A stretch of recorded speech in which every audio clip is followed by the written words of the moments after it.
नमस्कार शेतकरी बंधू आणि भगिनींनो, मी पल्लवी चिंचवडे जाधव आणि तुम्ही पाहताय ऑर्गॅनिक कट्टा.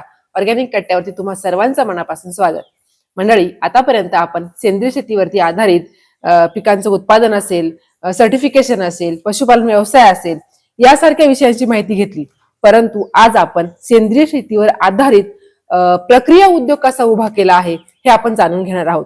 त्यासाठी आपण आलो आहोत शिवजन्मभूमीतील जुन्नर तालुक्यातील गुळंचवाडी या गावामध्ये आणि अवघ्या 25व्या वर्षी ऋतुजाताईनं हा मोठा व्यवसाय फूडटेक मध्ये स्वतःचं शिक्षण घेऊन आणि त्याच्यामध्येच पूर्ण करिअर करून अगदी 1-2 वर्षाचा अनुभव घेऊन स्वतःचा हा एवढा मोठा उद्योग सुरू करण्याचं स्वप्न अवघ्या 25व्या वर्षी पाहिलं.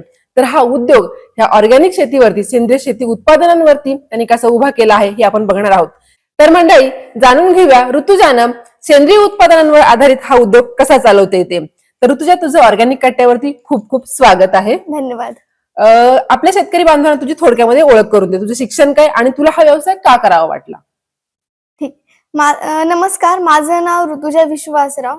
माझं बीटेक फूड टेक्नॉलॉजी झालं. त्यानंतर मग मी इंटर्नशिप केलेली मुंबईला स्वानी स्पाइसेस म्हणून. तिथे मी 4 महिने इंटर्नशिप केल्यानंतर मला जॉब भेटला. पुण्यामध्येच एक मिलेट प्रोसेसिंगची कंपनी आहे. तिथे मी 1 वर्षभर जॉब केला आणि त्यानंतर मला 6 महिन्यांची फेलोशिप भेटली विज्ञान आश्रम पापडमध्ये. तो माझ्या आयुष्यातला सगळ्यात मोठा टर्निंग पॉइंट होता. तिथं मी राहून बिझनेसचे बेसिक्स सगळं शिकले. प्रोडक्ट डेव्हलपमेंट तिथनं स्टार्ट केली. सेलिंग फर्स्ट स्टॉल माझा विज्ञान आश्रम मध्येच लागला आणि मग तिथनं मेन फार्मिकाला सुरुवात झाली. त्यानंतर मग मी घरी आल्यानंतर फेलोशिप संपल्यानंतर घरनंच सगळं प्रोसेसिंग स्टार्ट केलेलं, घरातल्या किचन मधनच. मग हळूहळू डेव्हलप करत करत मग आता आम्ही सेपरेट प्रोसेसिंग युनिट आता सेटअप केलाय आणि हळूहळू आता आमची ग्रोथ चांगली होती. आणि माझं बीटेक फूड टेक्नॉलॉजी करायचं कारण हेच होतं की म्हणजे मी लहानपणापासून पप्पांना शेती करताना बघत आले. आमच्या शेतात सोयाबीन, बाजरी, ज्वारी, म्हणजे आपल्या ह्या परिसरात हे सगळं धान्य खूप जास्त प्रमाणात उगतंय. बरं, तुम्ही समजा आता ज्वारी जर कस्टमरला घ्यायला 55 रुपये किलो असेल ना, तर शेतकऱ्याला 25 रुपये किलो भाव मिळतो त्या ज्वारीला. मग हे सगळं लहानपणापासून बघत होते. मग त्यावेळेस ठरवलेलं की आपल्या शेतात जो काही मटेरियल उगतं, कच्चा माल, त्यावरतीच आपण काही ना काही प्रक्रिया केली पाहिजे. मग त्या दृष्टिकोनातून मग बीटेक. असा कोणता पॉइंट होता की जिथे तुला असं वाटलं की नोकरी न करता मला हे सगळं उभं करायचंय? मी कॉलेजच्या लास्ट इयरला होते. त्यावेळेस 6 महिन्यांचा आमचा प्रोजेक्ट होता. त्यावेळेस आम्ही प्रोडक्ट शोधत होतो काय करायचं. त्यावेळेस पप्पांचं माझं डिस्कशन चालू होतं की आपल्या शेतात हे एवढे सारे प्रोडक्ट्स आहेत, म्हणजे एवढं कडधान्य आहे, आपण त्याच्यावरतीच काही ना काही प्रोसेस केला पाहिजे. आणि मग मिलेट्स इयर वगैरे आलं. मग त्यानुसार आम्ही ठरवलं की आपण ह्या क्षेत्रात उतरलं पाहिजे. कारण की गव्हर्नमेंट पण खूप जास्त सपोर्ट करत आहे. आपल्या गावांमध्ये जे बचत गट आहेत ते पण फायनान्शियली सपोर्ट करतायत. खूप जास्त एक्झिबिशन फ्री मध्ये मिळत आहेत आपल्याला. म्हणजे जर आपण डीप मध्ये जायचं ठरवलं ना ह्या क्षेत्रात, तर खूप जास्त गव्हर्नमेंट पण हेल्प करते आपल्याला. आणि खूप जास्त एनजीओ आहेत, त्या पण आपल्याला खूप जास्त ट्रेनिंग, मार्केटिंग प्लेसेस अवेलेबल करून देतात. तुला हा सेटअप उभा करण्यासाठी म्हणजे कुठल्या गव्हर्नमेंट स्कीमची किंवा कुठल्या एनजीओची हेल्प झाली? अजून तर आम्ही कुठल्या ह्याला अप्लाय नाही केलं. स्टार्टअप इंडियाचं रजिस्ट्रेशन वगैरे करून ठेवलंय. फंडिंगसाठी आता आम्ही ट्राय करतोय. मला सगळ्यात जास्त हेल्प एनजीओ म्हटलं तर विज्ञान आश्रम पाबळ, त्यानंतर जर गव्हर्नमेंट म्हणाल तर उमेदची खूप जास्त हेल्प झाली. आणि मी जिथे जॉब करत होते तिथले महेश लोंढे सर, तर इव्हन प्रोडक्ट्स भरपूर जरी सेम असले तरी ते खूप जास्त मला गाईड करतात त्याच्यामध्ये काय केलं पाहिजे काय नाही असं. सगळेच जण ज्यावेळेस आपण एखादी गोष्ट ठरवतो ना, तर सगळे लोक पाय खेचत नाही, आपल्याला हेल्प पण करतात. सेम फील्ड मधले असले तरी पण खूप जास्त हेल्प करतात. आता तुला हा सुरुवातीला हा जो काही सेटअप आहे हा म्हणजे कोणत्या साली सुरू केला आणि त्याला साधारण किती खर्च आला असेल? आता आम्हाला 1 वर्ष झालंय हे सगळं स्टार्ट करून. तर हे सगळं खर्च आम्हाला जवळपास 3 ते 4 लाख रुपये आला त्या पिरियड मध्ये.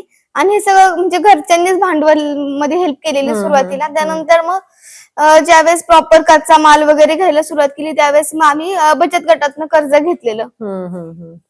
बर, मग आता ह्या युनिट वरती तू किती प्रोडक्ट्स बनवते? आपल्याकडे 25+ प्रोडक्ट्स आहेत आता सध्या. बेसिकली आपण मिलेट्स, मोरिंगा आणि सोया बेस प्रोडक्ट्स वरती काम करतो. मग याच्यासाठी लागणारा जो काही कच्चा माल आहे हा कुठून आणला जातो? हा आपलं पूर्णपणे शेतातनच येतो. जसं की ज्वारी, बाजरी, सोयाबीन जसं मी बोलले, शेवगा आपल्या शेतातलाच आहे आणि आता आपण बाकीच्या शेतकऱ्यांकडनं पण तो प्रोक्यूर करायला चालू केलाय. पण मग ते जे शेतकरी आहेत ते म्हणजे कुठलाही स्प्रे करत नाही त्याच्यावरती. हो. बरोबर. आणि जे कसे आपले जे ज्वारी बाजरी आपण जे मुख्य धान्य म्हणतो ते त्यांना पाण्याची सुद्धा गरज नाही पडत. ते पावसाच्या पाण्यावरती येतात बऱ्याच वेळा. त्यामुळं मग असे काही निवडतानाच असे क्रॉप निवडले की ज्याला खूप जास्त फवाऱ्यांची गरज नाही, कुठल्याही कीटकनाशकाची गरज नाही. माझे पप्पा जैविक शेती खूप जास्त फॉलो करतात, त्यामुळे मग ते 6 ड्रम थेरपी वगैरे ओके ते सगळं मग ते प्रॅक्टिस चालू असते त्यांची. बरोबर आहे, बरोबर. कुठलाही प्रोडक्ट आपण ज्यावेळेस बनवतो त्यावेळेस त्याचा जो काही बेस आहे हा देखील सेंद्रिय असणं फार महत्वाचं आहे. कारण की याच्या अगोदर मी तुम्हाला बऱ्याचदा सांगितलं होतं की बाबा एका शेतकऱ्याने कोराजन वापरलं होतं आणि त्याचं कोराजनचा अंश हा किती वर्ष त्या शेतामध्ये राहिला होता आणि त्या रेशीम शेतीवरती कसा त्याचा हे झाला होता, इम्पॅक्ट झाला होता. तसंच आहे ही जी काही उत्पादन आहे याच्यासाठी लागणारं जे काही कच्चा माल आहे हा देखील आपल्याला पूर्णपणे सेंद्रियच लागणार आहे. तेव्हा तो हेल्दी म्हणू शकतो किंवा आपण त्याला सेंद्रिय म्हणू किंवा शकतो. रेसिड्यू फ्री पण बोलू शकतो. बरोबर बरोबर. बेसिकली आता कसं झालं की इथल्या जवळपासच्या शेतकऱ्यांना आता कुठे ऑर्गॅनिक हे गोष्टी माहिती झाल्या आणि त्यांचा विश्वास नाहीच बसत. त्यांचं म्हणणं आहे की आपण ऑर्गॅनिक केलं तर तेवढं इल्ड येणार नाही. मग तेच आम्ही त्यांच्यासाठी एक रोल मॉडेल तयार करायला चाललंय की आम्ही काही युज करत नाही पण आमचं प्रोडक्शन तुमच्यापेक्षाही जास्त येतंय. मग आम्ही काय करतो हे तुम्ही समजून घ्या आणि ते रॉ मटेरियल आम्हाला जशी जशी गरज पडेल तसं आम्ही मार्केटपेक्षा थोडं जास्त रेटनी तुमच्याकडनं प्रोक्यूर करू. बरोबर आहे, अगदी बरोबर आहे. कारण की कसं आपलं स्टार्टअप आहे, स्टार्टअप मध्ये कधी कुठली रिक्वायरमेंट येईल ते सांगता नाहीत. कधी जास्त मटेरियल लागतं, कधी कमी मटेरियल लागतं. फक्त आता आम्ही असं करतोय की लोकांना नवीन नवीन व्हरायटी जसं की सोना मोती गहू, खपली गहू जे जुन्या काळापासून आलेले धान्य आहेत ते तुम्ही ग्रो करा, त्याचं मार्केटिंगसाठी आम्ही बाहेर पडतो. मग आम्ही अशा प्रकारे पण आता आमचं साइड बाय साइड काम चालू आहे. बरोबर. मग आता कोणकोणती उत्पादन आहे इथं? आपल्याकडं मिलेट्स म्हणजेच भरड धान्य, ज्वारी बाजरी नाचणीपासून बनवलेले आपल्याकडे चिप्स आहेत, खाकरा आहे, कुकीज आहेत, लाडू आहेत, न्यूट्री बार आता डेव्हलप करतोय आपण. त्यानंतर मोरिंगा मध्ये मोरिंगा पावडर आहेत. त्यानंतर सोयाबीन पासून आपण रोस्टेड सोया नट्स बनवतोय. इव्हन आपण सोयाबीनचं पीठ हे बऱ्याचशा प्रोडक्ट्स मध्ये पण युज करतोय. कारण की सोयाबीन मध्ये खूप जास्त प्रमाणात प्रथिनं असतात. पण आपण समजा बरेच जण काय करतात की सोयाबीन फक्त आणतात, भाजतात आणि गव्हाच्या पिठात टाकतात. पण ते युजच नाही होत, म्हणजे आपली बॉडी ते प्रथिनं ऍब्झॉर्बच करू शकत नाही. बरोबर आहे, बरोबर. त्यासाठी एक प्रोसेस असते, भिजवणे, वाळवणे, त्यानंतर मग ते रोस्ट करणे. त्यावेळेस ते प्रोटीन आपल्याला बॉडी ऑब्झर्व करू शकते. मग ती सगळी प्रोसेस करून आम्ही ते पीठ तयार करून ते पण आपण चिप्स मध्ये वगैरे वापरतो. जर प्रॉपर त्यातली माहिती घेतली तर आपल्याला कळतं की ते नेमकं त्याचा अपटेक आपण जसं म्हणतो की शेतामध्ये समजा पीएसव्ही फॉस्फरस सोल्युबलायझिंग जर बॅक्टेरिया असतील तरच फॉस्फरस हा अपटेक केला जाईल. तसंच आहे ह्याच्यामध्ये त्याची जी प्रोसेस आहे आपण ती जर फॉलो केली तरच आपलं शरीर त्याच्यामधलं जे काही प्रोटीन आहे जे काही फॅट आहे ते आपलं अपटेक करणार आहे. बरोबर. तर आता मला तुझ्या सांग की हे जे काही प्रोडक्ट्स तू तयार करते सगळं ह्याचं लॅब टेस्टिंग केलं जातं का? हो. एनएबीएल अक्रेडिटेड लॅब्स आहेत खूप जास्त आपल्या पुण्यात आहे, मुंबईमध्ये. मग ज्या परिस्थितीनुसार जे रेट्स वगैरे कॅल्क्युलेट करून मग तिथं केलं जातं. मोस्टली पुण्यातच बऱ्याच वेळा केलं जातं.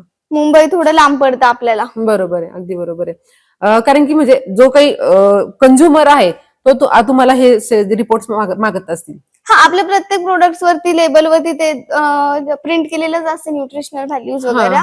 आणि आम्ही ज्यावेळेस कस्टमरशी बोलतो पर्सनली त्यावेळेस त्यांना समजावून पण सांगतो ह्याचे हेल्थ बेनिफिट्स काही. इव्हन ज्यावेळेस तुम्ही ऑर्डर करता व्हॉट्सअप वरनं तिथे त्याची न्यूट्रिशनल व्हॅल्यू, त्याच्यामध्ये कुठलं अलर्जन आहे समजा ते पण सगळं ऍड केलेलं असतं. आता हा सेटअप इथं उभा आहे. हा सेटअप तयार करण्यासाठी आणि याच्यामध्ये लागणाऱ्या जे काही मशिनरी आहेत याचा सगळ्याचा खर्च किती आला सुरुवातीला? ऍक्च्युली आता ह्याचा खर्च साधारणपणे 2 लाख रुपये आला सुरुवातीलाच. म्हणजे आता आम्ही सगळं सेकंड हँड घेतलं. ओके. जे छोट्या मशिनरीज होत्या त्या नवीन घेतल्या, पण मोस्टली ओव्हन आहे डबल डेकचा तो सेकंड हँड घेतला. आणि ह्या पापड बनवायच्या ज्या मशीन आहेत त्या सेकंड हँड घेतल्या. म्हणजे इनिशियली आपण खूप जास्त लोन घेऊन डायरेक्ट प्रोडक्शन करून ते मग सेलिंगचं खूप जास्त बर्डन येतं आपल्यावरती, लोनच्या हप्त्यांचं बर्डन येतं. मग त्यापेक्षा ते बर्डन घेण्यापेक्षा मग आम्ही ठरवलं की मोस्टली प्रोडक्ट्स हँडमेड करायचे आणि जसं जसं मशिनरीची गरज पडत तसं एक मशिनरीज घेऊया आपल्या कॅपॅसिटीनुसार. मग त्यामुळे मग आम्ही छोटी सुरुवात केली. पण आता आम्हाला जाणवते की आता मशिनरीजची गरज पडणार आहे आपल्याला लवकरच. कारण की चिप्सचं प्रोडक्शन आमचं रोजचं बल्कचं चालू आहे आणि आता हम्म. हळूहळू खूप लोक जोडले जात आहेत ज्यांना नवीन बिझनेस स्टार्ट करायचा आहे. ते बोलतायत की आम्हाला बल्क मध्ये द्या. काही जण बोलतायत की आमच्या शॉप मध्ये ठेवायला द्या. हा. तर मग आता असे नवीन नवीन खूप लोक चांगली जोडत चाललीत आपल्यासोबत. महिन्याला किती सेल होतो साधारण एक ऍव्हरेज? आता आपला 60 to 70,000 चा सेल होतो ऑड डे ला. आणि जर एक्झिबिशन वगैरे असेल तर मग 6 to 7 1000 kg रुपीज रुपीज मध्ये. ओके ओके, बरं बरं, महिन्याला. हा. हम्म, हम्म. आणि जर आपलं काय म्हणतात एक्झिबिशन वगैरे असेल तर मग 1 लाखाच्या वर होतो sale. बरोबर आहे. हा हा. आता सध्या आमचे एक्झिबिशन वगैरे सगळे स्टॉप केलेत आम्ही. हा. कारण की आता खूप जास्त लोकांचं इंस्टाग्राम वरनं वगैरे खूप जास्त अप्रोच वाढलाय. हा, हा. आणि मग ह्या गोष्टींमुळे आता सेल चांगला सुरू झालाय.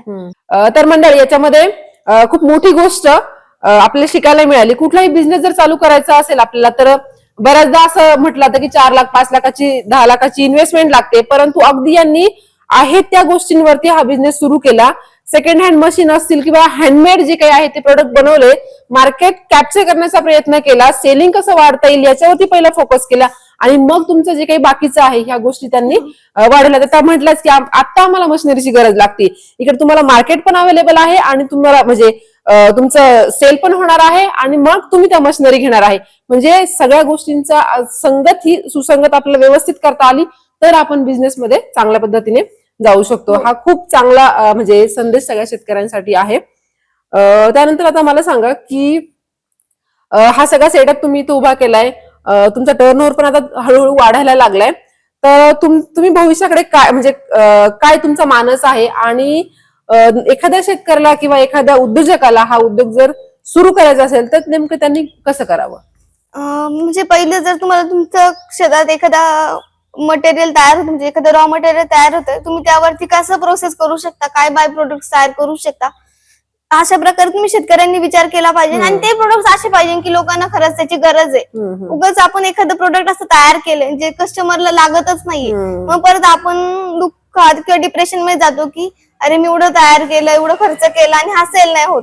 मग असं पण प्रोडक्ट डेव्हलप करताना विचार केला पाहिजे शेतकऱ्यांनी. मार्केटची काय गरज आहे ते ओळखून आपण आपला हा. प्रोडक्ट तयार केला पाहिजे. अगदी बरोबर आहे. हो. आणि दुसरी गोष्ट म्हणजे अशी की जर कुणी अजून काही व्यवसाय चालू करायचा आहे सेम फील्ड मध्ये किंवा तुमचं एखादं शॉप असेल तर तुम्ही आपल्या ब्रँडनी पण प्रोडक्ट घेऊ शकता. किंवा तुम्हाला असं वाटतं की आपल्या स्वतःचं काहीतरी नावाने स्टार्ट करायचंय तर तुम्ही व्हाईट लेबलनी किंवा बल्कनी पण आपल्याकडनं प्रोडक्ट परचेस करू शकता. आता तुझं अगो 25 वर्ष वय आहे आणि तू एवढ्या कमी वयामध्ये एवढी मोठी झेप घेण्याचा प्रयत्न करतेय, तर तू ह्या तरुण उद्योजकांना काय सांगशील?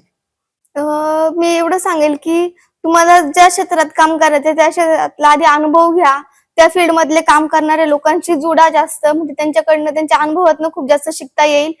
आणि विज्ञान आश्रम पाबळ सारखी संस्था किंवा उमेद, जर तुम्ही एखाद्या महिला असाल आणि तुम्हाला चालू करायचं तुम्ही उमेद सारखा प्लॅटफॉर्म युज करू शकता. आणि मला खूप जणांची हेल्प झाली, KVK ची खूप जास्त हेल्प झाली, निवेदिता मॅडम, त्यानंतर राहुल घाडगे सर, आणि मी जिथे जॉब केला तिथले महेश लोंढे सर, विज्ञान आश्रम मधले सगळे तिथले सहकारी आणि तिथले सर, ह्या सगळ्या जणां माझ्या सोबत असल्यामुळे आणि माझी फॅमिली सोबत असल्यामुळं हे सगळं शक्य झालं माझ्यासाठी. तर तुम्ही असेच लोक जोडत जा आणि जे तुम्हाला प्रोत्साहन पण देतील, मार्गदर्शन करतील. इम्पॉर्टंट म्हणजे त्यांचं मार्गदर्शन आहे. आणि ज्याने तुम्ही एक पाऊल पुढे जाल हे तुम्हाला कळणार पण नाही की तुम्ही 10 रुपयाच्या सेल पासून तुम्ही 60,000चा कधी सेल झाला आणि 60,000वरनं तुम्ही 1 लाखाचं कधी सेल कराल हे समजणार नाही. फक्त चांगले लोक जोडली गेली पाहिजे त्यात. बरोबर. आणि मेन म्हणजे खूप जास्त इन्व्हेस्टमेंटची गरज नाहीये. ज्यावेळेस तुम्हाला एखादा व्यवसाय चालू करायचा आहे तुम्ही छोट्या इन्व्हेस्टमेंट पासून पण चालू करू शकता. फक्त चालू करणं इम्पॉर्टंट आहे. चालू केलं ना आपोआप सगळ्या गोष्टी तुमच्या सोबत जोडू लागतात. अगदी बरोबर, अगदी बरोबर. जसं की आपण म्हणतो की बी पेरलं का ते झाड उगणारच आहे आणि ते मोठं होणारच, ते परत फुलं आणि फळं देणारच आहे, त्या पद्धतीनेच ह्या उद्योगाचा आहे. तर अशा पद्धतीने गुळंचवाडी अगदीच ग्रामीण भाग आहे आणि या ग्रामीण भागामध्ये ऋतुजानं कमी भांडवलामध्ये खूप मोठी भरारी घेण्याचा ती प्रयत्न करते.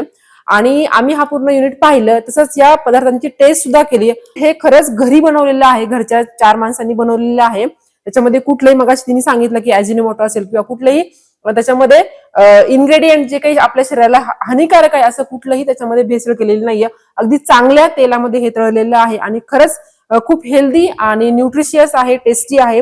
तुम्हाला जर हवं असेल तर तुम्ही गुळणस्वाडी तसेच तुम्हाला स्क्रीनवरती देखील नंबर दिसत असेल, त्या नंबरवरती तुम्ही संपर्क करून त्यांच्याकडनं ऑर्डर घेऊ शकता. तर मंडळी, तुम्हाला हा ऋतुजाचा छोटासा उद्योग कसा वाटला मला कमेंटद्वारे नक्की कळवा. व्हिडिओ आवडल्यास व्हिडिओला लाईक, शेअर आणि सेंद्रिय शेती उत्पादनांवर आधारित प्रक्रिया उद्योग करणाऱ्या शेतकऱ्यांपर्यंत पोहोचवायला विसरू नका. तर चला भेटूया अशाच पुढील माहितीपूर्ण व्हिडिओमध्ये. तोपर्यंत धन्यवाद.